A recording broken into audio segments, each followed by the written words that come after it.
Well, it is a great honor, and in talking with Johnny, we addressed my own personal story, and he felt like sharing that with you might be of encouragement to you, and so I want to do that, because there's a purpose in this, and I hope it encourages your heart. After my dad had died, I was talking with my mother, who was a widow in her 80s, and I said, "Mom, I remember something. I remember Dad attempting to strangle you to death. That he had you up against the refrigerator and he was choking you, and I can remember running at him because I was petrified and I was hitting him to try to get him to stop, and he knocked me down, and you were red in the face, you couldn't breathe, and then that scene ends, and then you're outside on a retainer wall near our house, and you're crying, and I'd never seen you cry, and the neighbor lady is saying, 'Jay, are you okay?' and the scene ends. My mother is in complete shock, and she says, 'There's no way you could remember that. You were too little. There is no way you could remember that.' And I said, 'Well, did it happen?' She said, 'Yes.' And I remembered it. Each of us has wounds from the past. I want you to kind of think back a little bit about your own experience. Some of you have not had those experiences. Some of you have had worse. I remember when I was 11 and I saw my mom and sister talking with each other in kind of a hushed way. And I said, "What are you talking about?" Because I could tell they were conversing about something in a way they didn't usually converse. And they both paused, and with kind of shocked look on their face, they said, your dad is committing adultery." That day, I remember something dying inside of me. Something was defiled in me. Something that was innocent was no longer innocent. And that had a tremendous effect on me. My mom and dad divorced when I was 1. Fortunately, they remarried each other. But then they separated for 5 or 6 years because of Mom's concern about safety issues. My mother was a very successful woman, and very successful and very strong personality, but she was prudent, and so she took my sister and me, just the two of us, and we moved into another home that she purchased. I can remember crying myself to sleep many a night, and I can remember just the sadness of my soul. Remember the teddy bear that I had, and how I found comfort in that teddy bear. I had a flashback on that. I wet the bed until I was 11. Not that you needed to know that information. But I was eventually sent to a military school at age 13, and I was at that military academy from age 13 to 18 because there were concerns about how I was developing as a young man and the wounds that I experienced and the feelings that were within me. And a sidebar note, I remember a friend of my sister's, and I was in my 20s, moving forward a little bit, and I got a phone call from her, and I hadn't heard from her in 10 years. You know, she was my sister's friend. I just was a young kid at that time. But she calls me, and she identifies who it is, and I thought, well, yeah. And her first question to me was, "Is it wrong to love a man?" And here I am in my 20s, and I'm thinking, why is she calling me, asking me, is it wrong to love a man? And I said to her, you and I haven't talked for years. At face value, the answer to that question is no, but you wouldn't be calling me with that question unless there's something more to this. And then there was this silence. And she said, "Well, he's married." So I said, "You're asking me, is it wrong to love a married man?" She said, "Yes." I said, "Can I ask you a question? Does he have children?" She said, "Yes." I said, "Go ask each of the children if it's wrong to love him." You see, because I knew.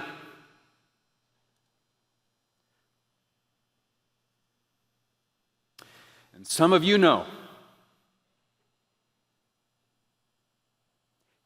You know the pain.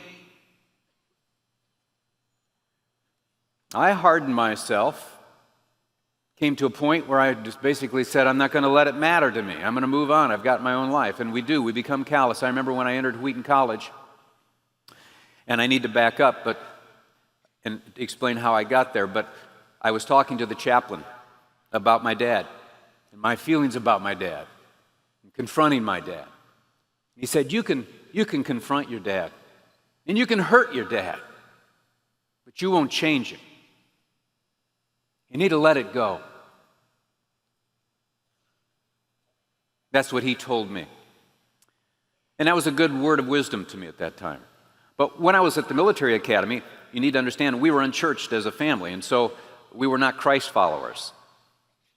And when I was 16 at this Missouri Military Academy, some elder at a church had given cadets these tickets to go see a movie called For Pete's Sake by Billy Graham. I hadn't really known what this was about, but I heard the message that God was there, that he was Abba.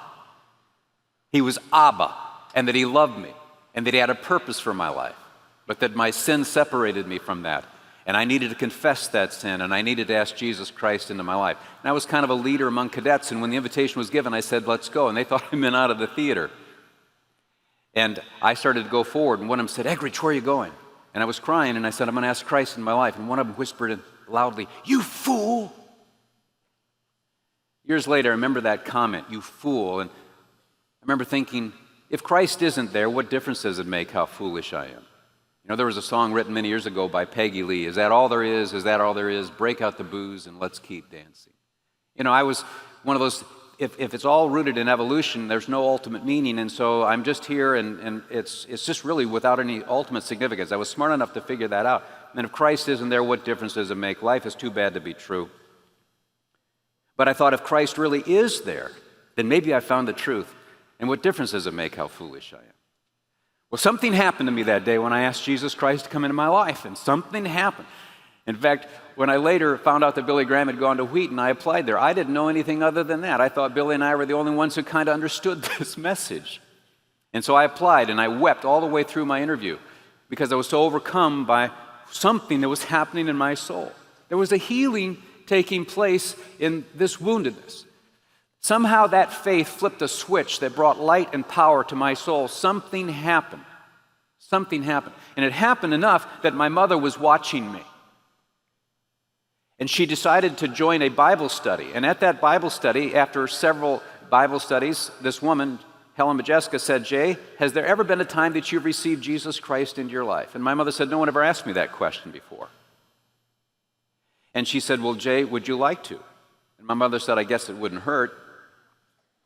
And so my mother that day prayed to receive Jesus Christ into her life, and she understood that she lived her own life independent of Christ. She said, I haven't committed adultery, I haven't murdered anybody, I haven't robbed a bank. And the lady said, Jay, do you believe Jesus Christ is God's Son, Lord of Lords and King of Kings? And she said, well, I guess I do.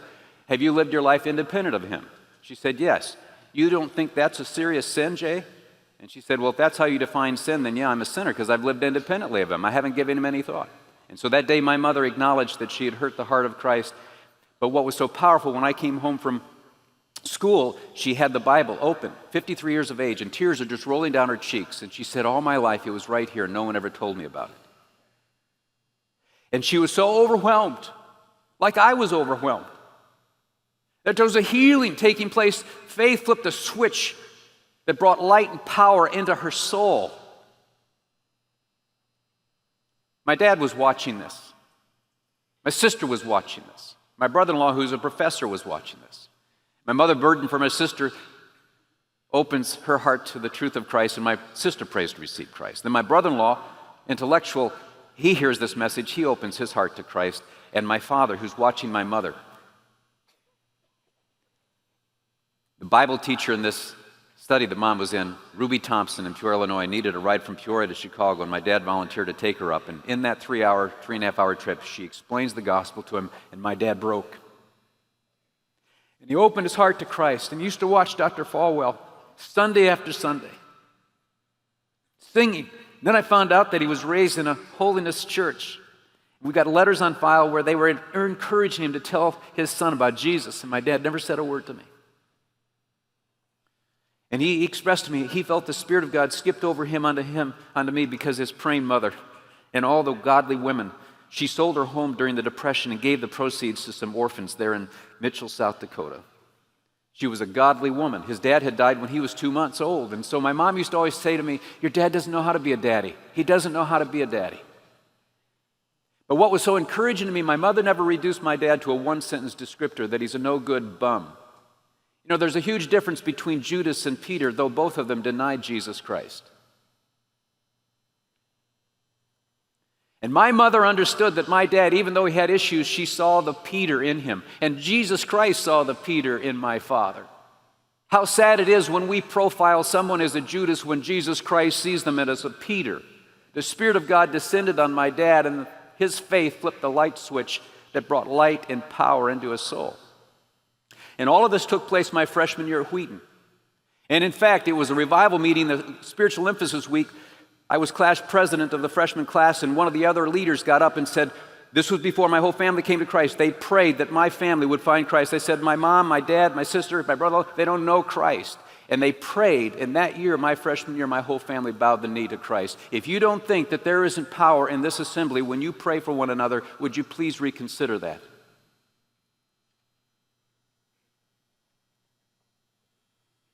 But I struggled at a certain point with whether or not God really loved me. When I came to Wheaton, the first three people I met, one was an All-American football player, another had been a concert pianist, and another had started his own radio station. And they were all National Merit Scholars. And I'm walking into the situation, I'm thinking, what did I just walk into?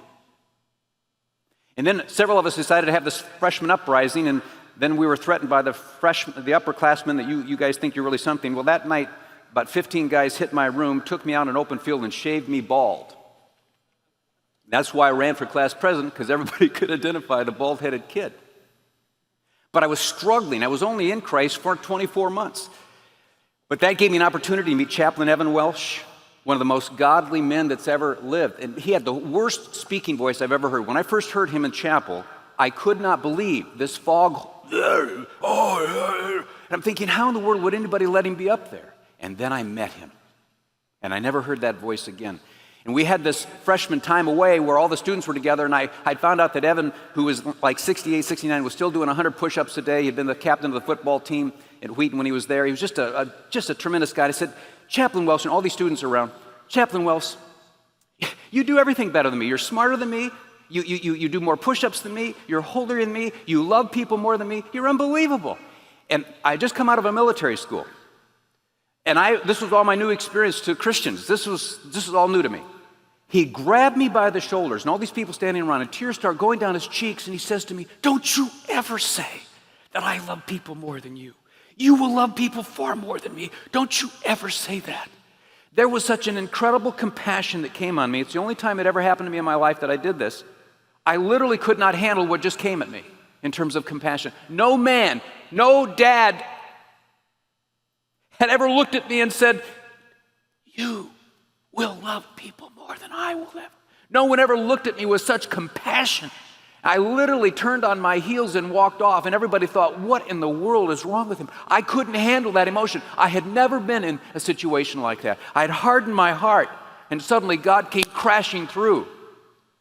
And it was during that time, though, I was struggling. 24 months into Christ, is God really there? Do I really know this? Does you really love me? I felt like I deserved a hand from heaven to smack me on the head. The guilt, the shame, the issues of my life. I was laying in bed. Here I am, freshman class president. I don't even know. I did a devotional on Ecclesiasticus. I had an Apocrypha Bible, the Jerusalem Bible. I didn't even know it wasn't Ecclesiastes. I did it. And then what was so interesting, none of the Wheaton students really commented on that. They, hey, that was a great devotional. So I thought about, do they know their own Bible? I was ignorant. I think they had a little more knowledge. But I was stupid. I didn't know so many things. I felt so inadequate. And I'm laying there in bed, and I'm thinking, do you really love me? Do you really have a purpose? All this stuff in my life. And it was like that inaudible voice said to me, if Evan Welsh, a mere man, could love you that much, would I love you less? I don't know if you've ever had a moment, but that was a moment for me. It was like heaven itself spoke to me that I, Abba, Father, love you. And then remember Gordon Fee, one of the great Bible teachers at Wheaton, talking about Abba. There's controversy on what Abba meant, but at that time he said it was like a father would stand over the crib of the baby and say, Abba, say Abba, say Abba. And tears rolling down Dr. Gordon Fee's cheeks, and he said, this is how God feels about you. Then I remember in chapel a person talking about this mission field experience where they were ministering there, and a woman who had leprosy, who had stubs for hands, and she would collect peanuts as the only way of income, and she was decaying, and she was walking home one night when there was a church service going on, and she stopped and looked through the window, and the man was talking about the love of God and that Christ died for you and that all can come to him, all can receive him. And she went through the doors, and they said she was sobbing as she went forward, saying, even me, even me, even me, even me. My heart broke because that's how I felt. Does he love even me? Is he really my Abba? Is this true truth, or is this fairy tale stuff? I made a decision that I would trust this, even though my feelings did not allow me always to enter into that. I was working with a youth group, and I remember hearing this message, and you've probably heard it, if you were the only one here, Christ would come and die for you. And I was so overwhelmed when I first heard this. Just to some of you, wow, you mean I'm that important to him? I'm worth Jesus to the Father. So I was sharing this with a youth group, and this little 13-year-old boy, after he heard me, said, yeah, you know what? What? You know what? I said, what? If you were the only one, then that means you would have been the one that crucified him. And I paused, and I'm thinking, wow, if that's true truth, he would have come knowing that I would have stepped over his body and whacked the other nail through his other wrist, and then into the feet, and then lifted him up. I went from cheap grace to costly grace, and I was overwhelmed again. Do I really believe this? 1 Peter 2:24 says, by his wounds you are healed. You know what? The Lord has brought healing to my soul. And the Lord can bring healing to your soul. We have stuff, folks. I was the beginning in post-World War II. All my stuff took place in the 50s. Now what you're experiencing is way beyond even what I experienced. We have stuff. We have some pain. We have wounds. But Jesus Christ was wounded. He is the true wounded healer. And by his wounds we are healed. But then he says just before that, he's left us an example to follow in his steps, which means that we are little wounded healers. That some of you have wounds. And the question is, are you allowing Jesus Christ to heal those? And are you making yourself available to become a wounded healer? Johnny shared with me that his own dad had suicidal thoughts and the difficulties of being brought up in a single-parent family and the struggles of that. And I said, Johnny, are you a wounded person? Yes. Have you become that wounded healer? Yes. All of us come to a point where we're going to have to answer this question mark that's in this box. In other words, we all have an unanswered question, I should say, and it's in a box. I want you to envision that, a question mark in a box. And we ask why? Why? Why did this happen to me? And I'm going to tell you that there are many, many, many of you here who will not receive an answer to that. I did not receive an answer to that. Johnny didn't receive an answer. There are many times, and people say, well, you shouldn't ask God why. Well, Jesus Christ on the cross asked why. My God, why? It is not un-Christ-like to ask why. But there is a question mark in that box, and the Lord will not answer it. It's like the choice between Job and Job's wife. She said, curse God and die. For all the unanswered questions, why would God do this? Why are we, in effect, pawns on a chessboard, and God and Satan are making us their little game here?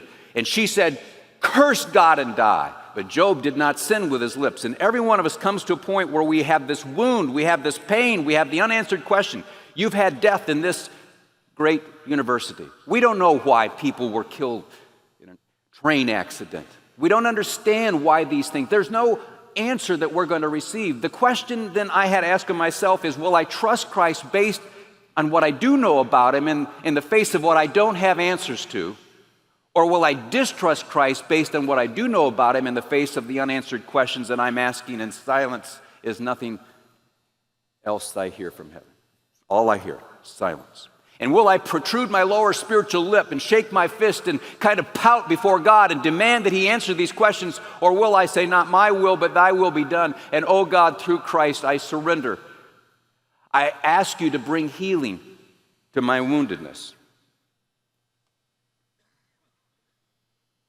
there was a medical doctor who needed to amputate the two legs of a soldier.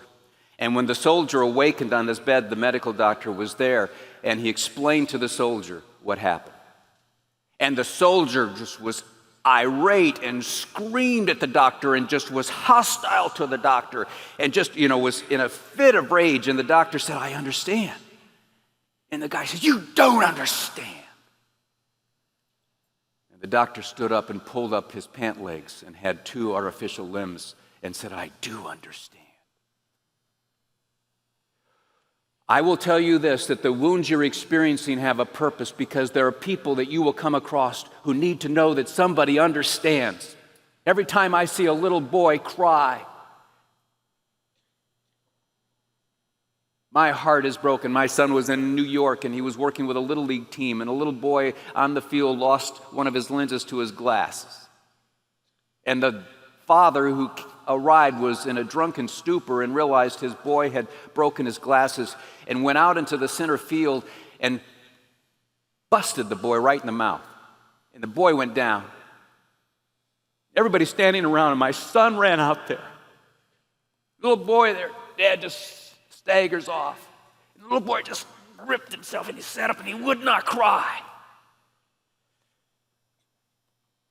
Because he'd done a bad thing.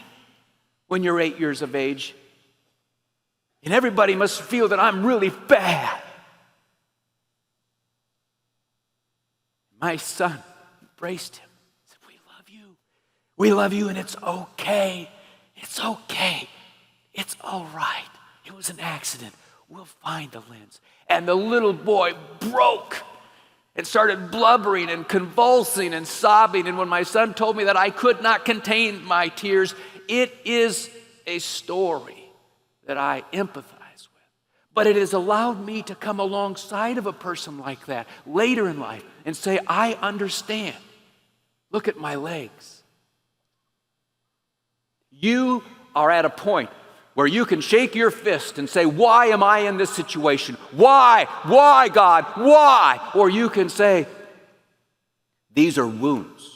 And I will tell you that the external evil that came to you cannot defile your inner person." That's a choice you make. Where there is sin, grace abounds, Paul says. And God is working all things together for good, meaning they ain't so good right now. And Joseph said, "The evil you brothers intended for me, God has planned for good." And I had to meditate on those verses and say, do I really believe that's true, or am I deceiving myself? And I made a choice that I'm going to trust Christ on the basis of what I do know about him in the Gospels, and not be pouting and saying, "Why? Why was it that I had to experience these things?" And allowed him to begin to do something. That's why Paul says in 2 Corinthians that the God of all comfort, who will comfort with us in all of our afflictions, in order that, so that we can comfort those in their afflictions. Will I allow myself to be a conduit, or will I begin to say, "You know what? I resent the fact that I was afflicted in the first place"? Paul does not answer why we were afflicted in the first place. He only says that you will be a source of comfort to those who are being afflicted on the heels of your own comfort, on the heels of your own afflictions. And we have to come to a point of full surrender. But don't deprive yourself of a life message. Some of you have no idea how God intends to turn this around. You will come to a moment when you will be overwhelmed with gratefulness to God that he has somehow made you into this wounded healers just like Jesus. And you will see a power, and you will see an effect, and that little 8-year-old boy will be healed because of you. He will be healed because of you. Do not deprive yourself of this. Or will you be like Job's wife and shake your fist toward heaven because you have it worse than the others who are around you? Don't you see this may be God's gift to you? He's not the author of sin, but he will use that sin to bring about a greater grace. You will receive a greater grace than the person who was not sinning or who was righteous in the first place. This was what was so antagonistic. Gospel message. The Jews hated what Paul was saying. That God is about to do something with people who don't deserve it, and they're going to receive a grace that's beyond anything they could imagine. Let me ask you this question. Young woman, have you been sexually abused? Evil has come to you, but you make the choice whether you're going to let that evil defile your spirit. I don't know why it happened. I can't answer that. Young man, why your older friends exposed you to pornography, and so now there's an addiction that you'll have the rest of your life. Just like an alcoholic, you can't go into a tavern. And you can look back and say, God, why did you allow that? You can ask that question. Every one of us has an unanswered question. There is the box, and you're going to have to say, I'm going to trust God to work outside the box. Oh, God, work outside the box, and He will work all around that box. I pastored in an academic community, East Lansing, Michigan State University. Many professors even who are Christ followers would come to me, and intellectual people think they can ask this question of God that He Himself can't answer. It's not that He can't answer it. He won't answer it. And I've said to so many, we just need to get down on our knees and give God an opportunity to work outside the box. It has been amazing to me that those who have softened their heart and let go of the unanswered question and allowed God to work outside of the box, it just starts happening. You're going to have to put your toe in the water on that and see if that's not true. And in His kindness, He'll be gentle and gracious to you. He'll be patient with you. But what I'd like you to think with me for a moment is just about your own story. What is your story? Have you said, Lord Jesus, I want you to use this so that I can be a means of healing? Or will you say, you know, the impropriety of this is staggering to me, God. And you know what, frankly, I feel the injustice is so severe that, you know what, I actually resent you. I'm really mad at you. But He's Abba. And that's why I had to come to grips with the fact, is there incongruity between the love of Abba Father and the sufferings that one experiences? Where are you on that? I would just invite you to pray with me because I am excited about what some of you are about to begin to experience. That He has a life message through you. Have you thought about how He's going to take that sin and bring about a greater grace? How He's going to use that wound to bring healing to other wounded people? But are you willing to live a whole life with Him never answering now why it happened in the first place? Let's open our hearts to the Spirit of Christ, and let's ask Him to use our wounds of the past. Would you join me in praying?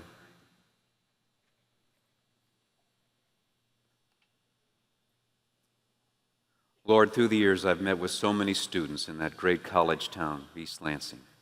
And so I know their hearts, and I know their tenderness, and I know their aspirations and their longings. Each of us has a sense of destiny. And yet things have happened to us that have, we felt, taken us off the tracks, that maybe were damaged goods. And if people really knew how, not only the evil that had come to us, but the choices to do evil that we have entered into, the shame that we experience. And we've let these defeats now defeat us, and we keep up a good mask, but deep in our hearts, we really don't believe you're for us. We really don't believe that you are going to take this and shower us with overwhelming love and grace in such a way that we suddenly begin to see a fruitfulness in our life that we could only have imagined. Lord, I pray that you use these sufferings of this individual. Hear their prayer now as they ask you to take these wounds and use them and make them into the wounded healer. For the 8-year-old little boys who are in the open field, having been hit in the face and don't know how to interpret life. Or the little boy who saw his dad attempt to strangle his mother. Or for the person who heard that a parent is committing adultery, sexual molestation, or any number of things that have come. Oh God, through Jesus Christ, may we be reminded that you're going to use this for a greater grace. Let me end with this. If you look at me, this is a choice you make. I remember hearing about a Frenchman during the Nazi regime who was a Christ follower. And he was harboring Jews. And then one day this Frenchman, this Christ follower, was exposed and brought before a Nazi officer known as the torturer.